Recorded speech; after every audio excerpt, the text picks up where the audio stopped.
Apparently, there's a new hero in Iraq fighting against ISIS. Okay, so that'd be on our side.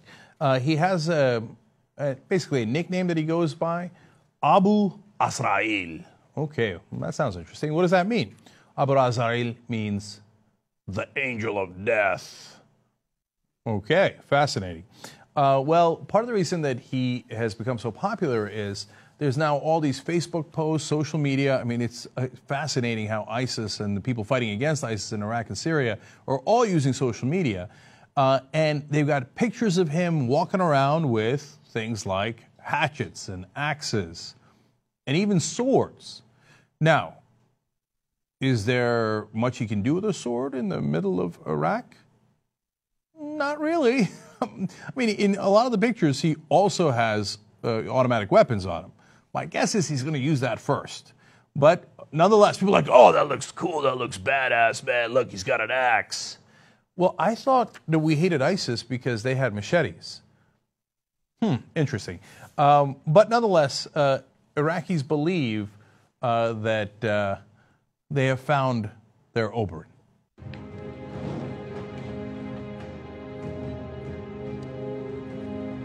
I will be your champion. In that case, Oberyn is playing Abu Azrael and Tyrion is playing Iraq. Thank you. Now, this might not wind out well either. So let's find out more about our friend Abu Azrael. He's apparently a legendary commander of the Imam Ali Brigade, an Iranian proxy group fighting in Iraq. Oops. Oh, it turns out he's with the Iranians. Wait, I thought the Iranians were a mortal danger to us and we needed to attack them at any moment, and we certainly couldn't do any kind of peace negotiations with them. Fascinating. Okay, now they explain in vocative here. He has become a cult figure with Iraqi social media users creating tribute Facebook pages to him and circulating images of Abu Azrael holding axes, waving swords, okay, so badass, sure, and abusing the corpses of ISIS fighters. Oops, that doesn't sound good. So I guess that we're supposed to rally around this guy because he's our bad guy. ISIS, I can't believe they cut people's heads off and desecrate their bodies. Oh, we got our angel of death and he cuts people's heads off and he desecrates their bodies. That's awesome. Yeah. Way to go, Iranian jihadi. Okay, we're not done yet.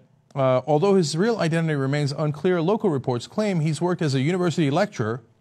Yeah, he looks the part. And that he at one point won Iraq's national Taekwondo championship. This is awesome. This is myth-making at its best. You know what this is like? It's like the Wild Wild West. And the most popular books back then were stories about, oh, Billy the Kid and all these other guys, and then they made up stuff. Oh, he killed 10 guys, he killed 50 guys. There was a shootout at the OK Corral. There was 200 people involved. In fact, it was like one dude got pissed at another and they shot each other. Okay, I'm exaggerating on all fronts, but that's roughly what's happening here. That's the whole point. They're exaggerating on all fronts. So ISIS is doing their propaganda, the anti-ISIS forces are doing their propaganda, and everybody's buying into it. And what I'm worried about it's making all of this as if, to the young people in the region as if it's cool. It's not cool to carry around an axe and chop people's heads off. It's not cool when ISIS does it. It's not cool when a guy nominally on our side who's become an Iraqi champion who's kind of what the Iranians does it. It's not good either way. Okay. And one part of the propaganda is, again, explained here. They say, who is Abu Azrael? He's the university lecturer who left the classroom to fulfill his jihad duty. Does that make you feel better? Yay! We got a jihadi with an axe on our side. Great. I'm really excited. Man, this Iraq's going terrific. Really glad we attacked them for no reason.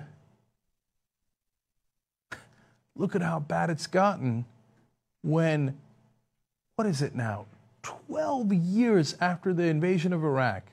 Iraq is such a mess that our side is excited that we have an axe murderer who's killing the other axe murderers on the other side.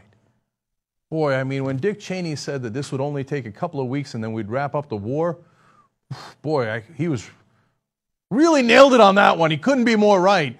I'm glad we're still listening to people like Dick Cheney and Don Rumsfeld and other neocons like Benjamin Netanyahu, who said the same exact thing. And what does he want to do now? Those same guys, Cheney and Netanyahu, they'd like to invade Iran. Iraq is smaller than Iran. Imagine the mess we'd cause in Iran. And the angel of death we need to get to fight this angel of death who's on Iran's side. Could you imagine if we attacked Iran and the colossal, irreversible mess we would cause? And then you'd have to figure out which angel of death is on our side. Good luck to you, brother. Some chance none of them are on our side.